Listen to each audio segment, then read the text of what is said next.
નમસ્કાર, YNN ન્યૂઝમાં આપનું સ્વાગત છે। સમાચારમાં વાત કરીએ તો વડોદરા શહેર મકરપુરા પોલીસ સ્ટેશનની સરાહનીય કામગીરી સામે આવી છે।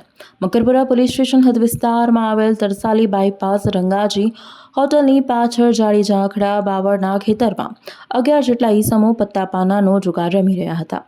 મકરપુરા પોલીસ સ્ટેશન સ્ટાફને બાતમીના આધારે આ જગ્યા ઉપર રેડ કરી હતી અને તમામ 11 ઈસમોને પત્તાપાનાનો જુગાર રમતા રંગે હાથે ઝડપી પાડ્યા હતા। આ તમામ જુગાર રમતા 11 ઈસમોને ધરપકડ કરી લેવામાં આવી છે અને રોકડ રકમ અને મોબાઈલ ફોન સહિત આશરે 50,000 જેટલો મુદ્દામાલ પણ કબજે કરવામાં આવ્યો છે અને આગળની કાયદેસરની કાર્યવાહી મકરપુરા પોલીસે હાથ ધરી છે।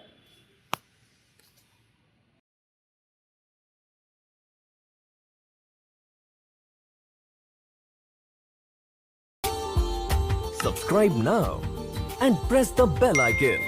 Never miss an update.